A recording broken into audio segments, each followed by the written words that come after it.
し波を揃えてゆこうお互いを信じ合う五人の仲間まるでスファイブに預けた命飛ぶぜ宇宙の果てまでもみんなの笑顔持ち帰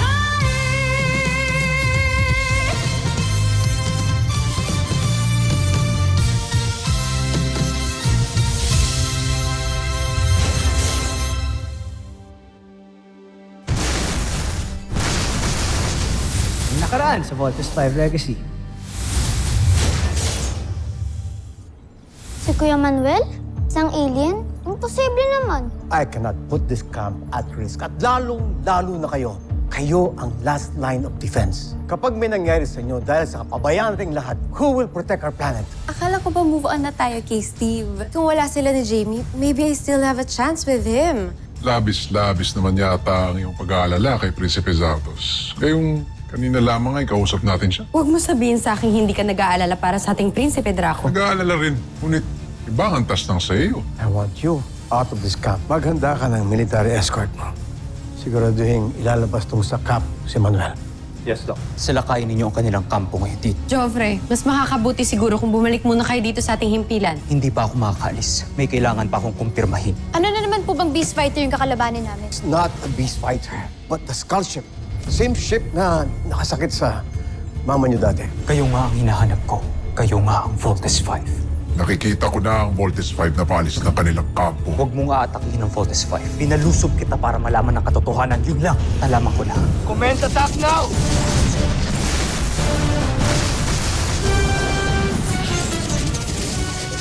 Multiple direct hits! Where did it go? Weird! Bigla na lang nawala yung kalaban! Bago ka umalis, para sa'yo, Kuya Manuel. Para maaalala mo kami lagi. Mimiss ka namin. Iingat ka. Sobra po yung attachment nila, Dok, sa Manuel. Yan din yung napansin ko. Hindi ba nila naiisip na may posibilidad na pinaglalaroan lang tayo ng mga yan? I think there's a reason kung bakit nagpakita ang skull ship. Sir, kailangan natin umalis. Dito na mga kalaban. Hindi sila kalaban. Kasama ko sila. Busayin ka!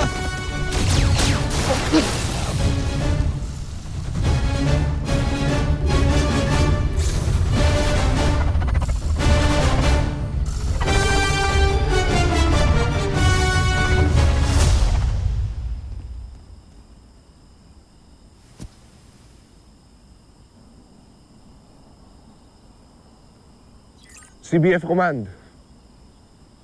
We found a military detail escorting the visitor Manuel.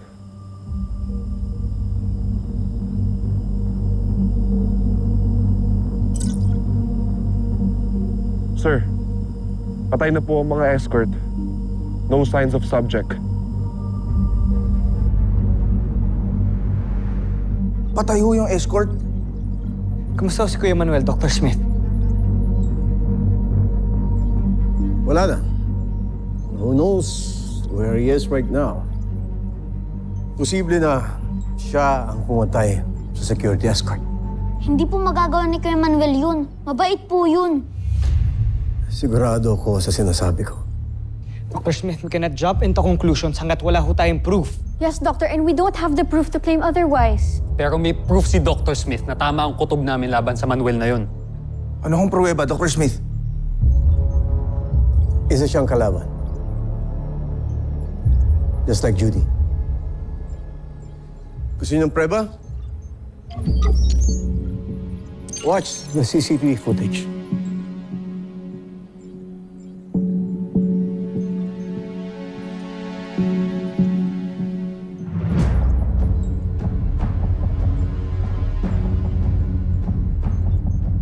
He disguised himself as a CBF pilot para makapasok sa engineering bay. Now tell me, bakit niya gagawin yun? Nakakailan na kayo, Armstrong Brothers. Sa pangalawang pagkakataon, nagulangan na naman kayo ng mga kaaway natin.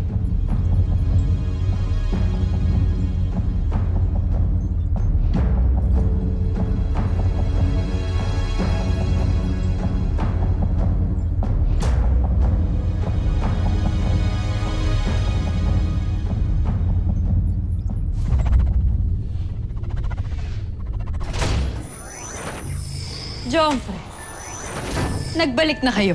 Huwag kayong magbibigay pugay sa akin hanggat ganito ang itsura ko. Kamusta naman ang misyon nyo? Ano pa nga bang inyong aasahan? Kundi tagumpay. Nais niyo ba itong pag-usapan? Upang maplano na natin ang ating susunod na pag-atake. Nais ko munang ibalik ninyo ako sa dati.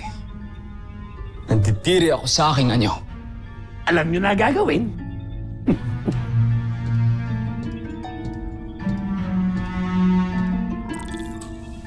Handa na ba kayo, Prinsipe Santos? Handang-handa na.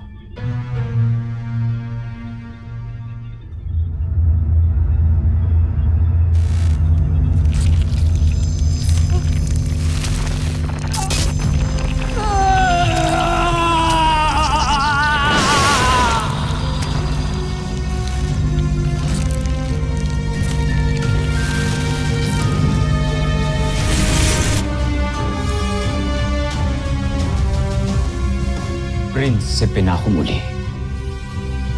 Jomfre.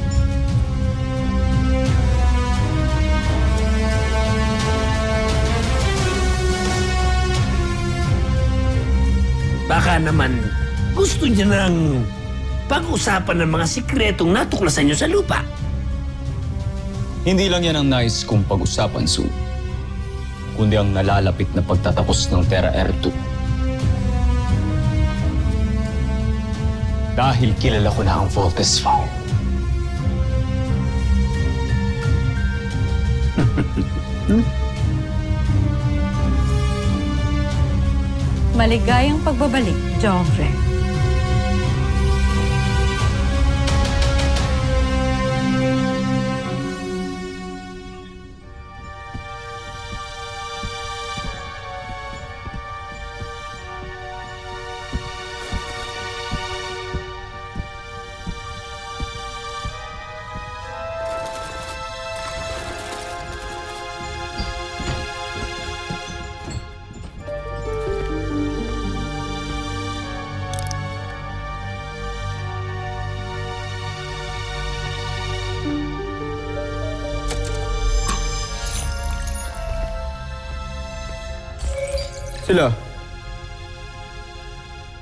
Sila ang Voltes 5.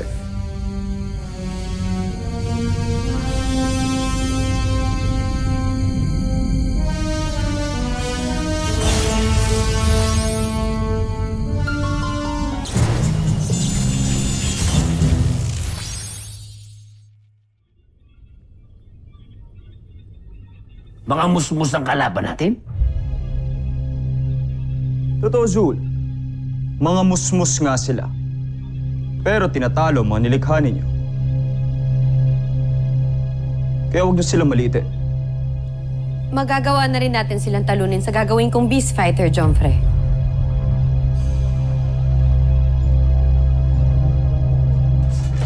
Huwag muna, Zandra. May iba akong plano para sa ating kalaban. Plano? Maaari niyo na ba itong sabihin sa amin, Jomfre?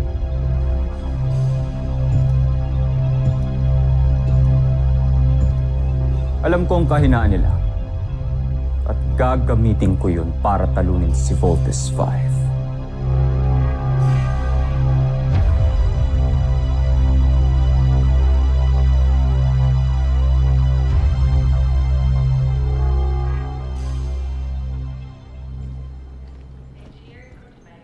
Binigay ko pa naman sa kanya ang favorite kong toy boat. Kala ko mabait siya pero bad siya.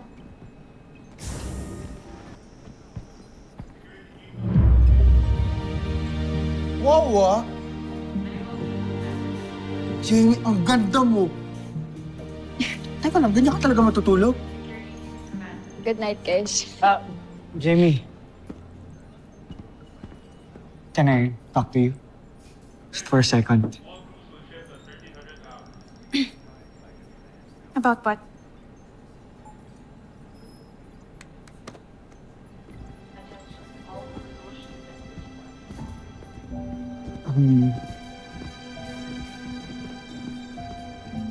I'm sorry.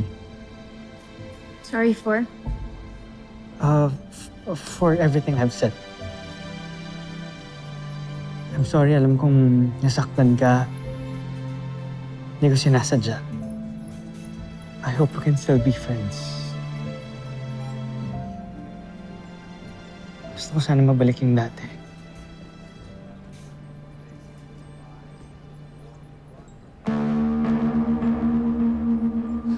What's going on here? Nothing. Okay. Ready ka na for dinner? Let's go. Alis kayo. Hindi niyo ba alam, di pa ito? Steve, relax. Nagpaalam na ako. Saglit lang kami. Bakit hindi Nagpa-reserve na ako ng resto sa city. Let's go?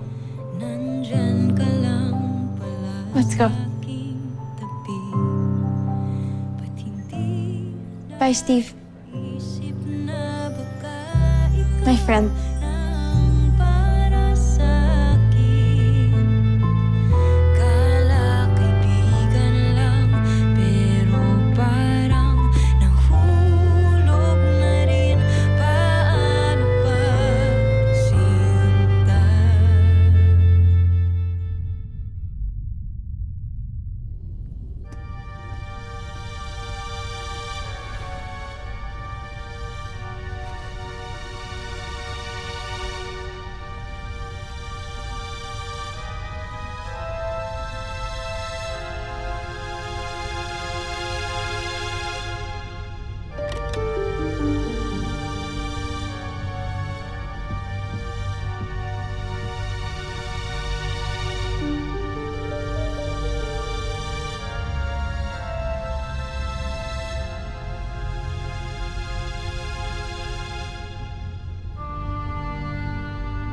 Labis ako nag-alala sa'yo.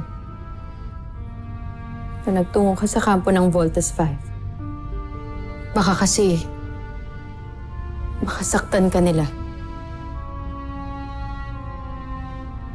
Hindi nila maaaring gawin yun, Ashmi. Dahil alam mo ba kung ano natuklasan ko sa kanila?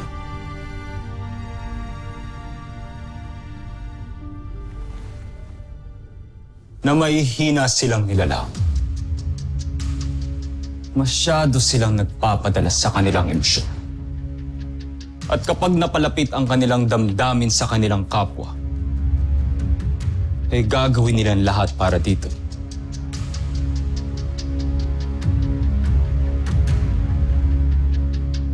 Gagawin nilang lahat para sa taong gusto nila.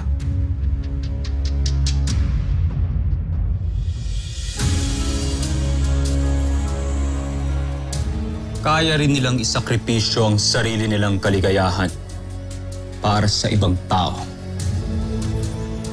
Kahit masakit ay gagawin nila. At kahit magdudulot ito ng kalungkutan sa kanila, ay kanilang titisi.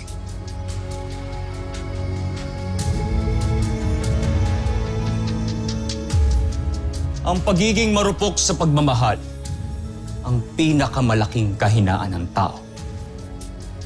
At balang araw,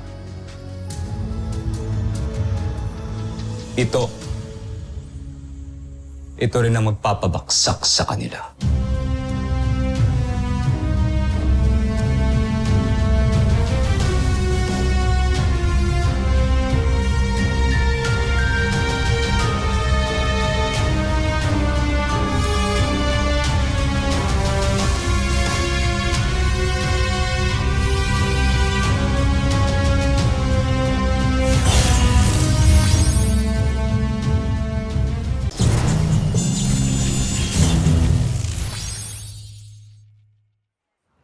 So nung nahulog na naman ako kay Alpha for the 100th time, sabi ko sa kanya, Boy, papalitan na talaga kita.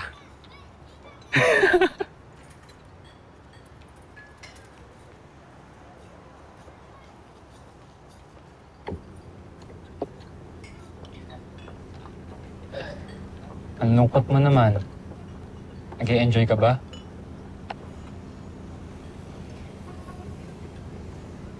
Look, Mark. I don't wanna lie to you, and I know na pinakita mo yung best version of yourself mo tonight sa akin, pero parang may kulang pa rin eh.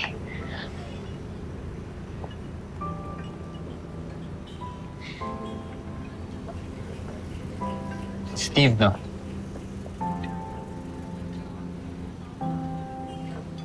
Jamie, alam kong mahal mo pa rin siya. Pero Friend lang ang tingin niya sa akin. I know. don't worry about that.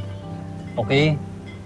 Mawawala rin yung feelings mo kay Steve. And malay mo, ako naman ang pumalit sa kanya.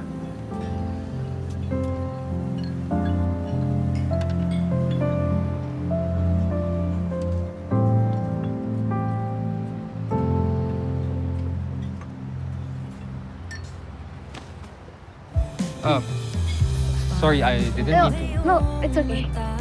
It's okay. Don't worry. Let's just pretend it never happened. Sige. Let's eat.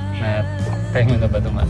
Hiling ko sana'y sa huli sa'yo pa rin mauwi. Homsak! Hanggang ngayon, hindi mo pa rin natatapos ang mission mo! Ipapadala ko ng papalit sa'yo. Bigyan niyo pa ako ng konting panahon, Joffrey. Alam kong naiinip na kayo. Pero pinapangako ko sa inyo, ako pa rin ang magtatagumpay sa huli.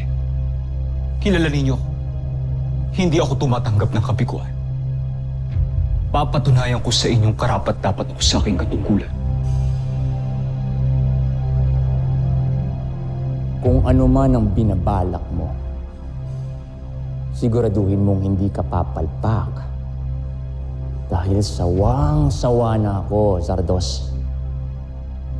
Malapit ko nang isipin na kumupkup ako ng isang taga-Buzan na walang silbi!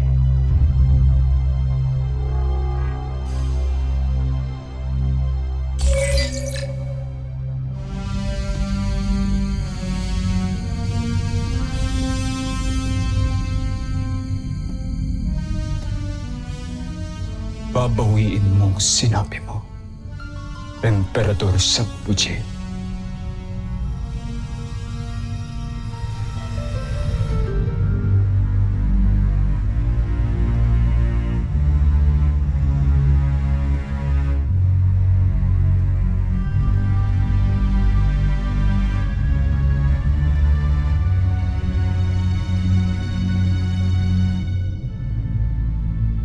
Tatagumpay ako.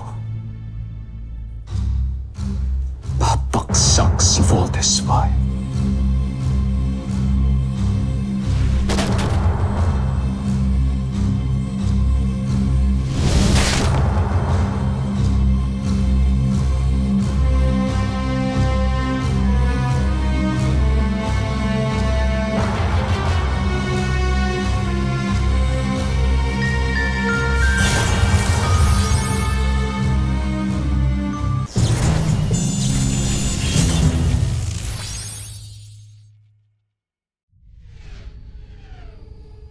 Maaasahan ba kita, General Osla? Makakaasa kayo, Joffrey. Alam niyong susundin ko ang lahat ng ipag-uutos niyo. Kung ganun ay ihanda mo ang iyong sarili dahil oras na mabigo si Zardos, ikaw ang ipapadala ko sa Terra Air 2 para tapusin ang misyon niya. Hindi kayo na nagkamali ng pagpili sa akin, Joffrey. Tatapusin ko ang lahat ng hindi kaya magawa ni Zardos.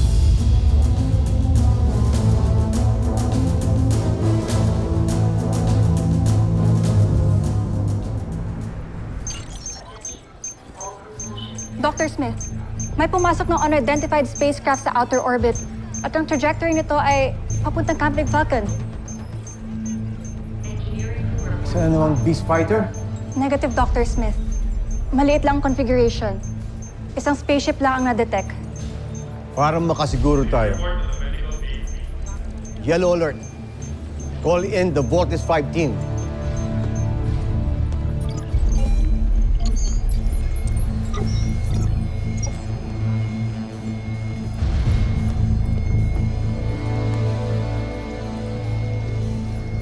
Sino ka? Isa ka bang kalaban? O kakampi?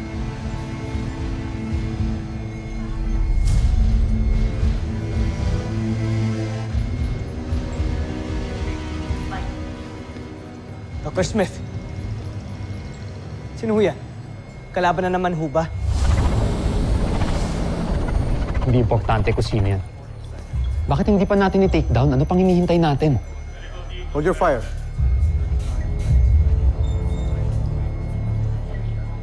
Kanina ko pa inaobserbahan yan. And he has not made any aggressive moves. And not fired a single shot. So, hindi po siya kalaban? Malalaman natin. This is Dr. Richard Smith of Camp Big Falcon. Do you hear me? Please identify yourself.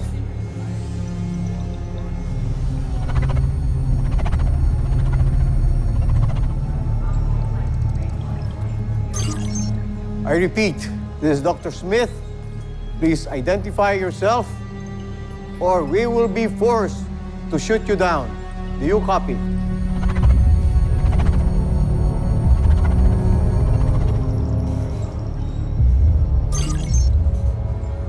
I repeat, do you hear me? Please acknowledge. Missiles on standby. Yes, sir.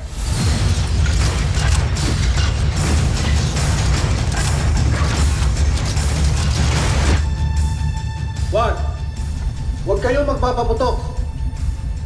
Hindi ako kalaban. Show yourself on screen. We want visual confirmation.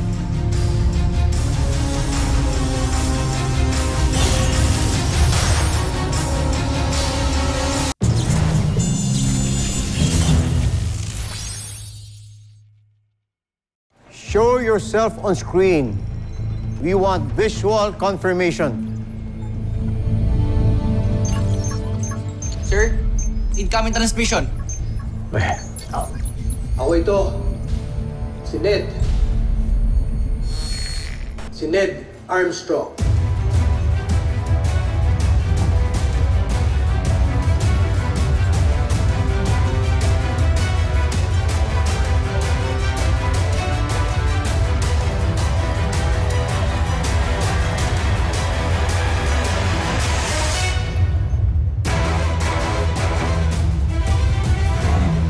Susunod sa Voltes 5 Legacy. Dr. Smith, gaano ba tayo kasigurado na si Dr. Ned Armstrong talaga yan? Matagal ko nang kakilala si Dr. Armstrong. Kung meron mang hindi tama sa kanya, I will be the first one to know. May nakita kaming sasakyang panghimpapawid na tumating at pumasok sa kampo ng mga kalaban. May alam ba kayo tungkol dito, Jomfrey? Akala namin wala ka na. Akala namin di ka na makakabalik eh. Hindi ko alam kung natatandaan niyo pa yung pangako ko noon na babalik ako. Kaya ngayon nandito na ako para tuparin ang pangakong yun sa pamilya ko. Papa!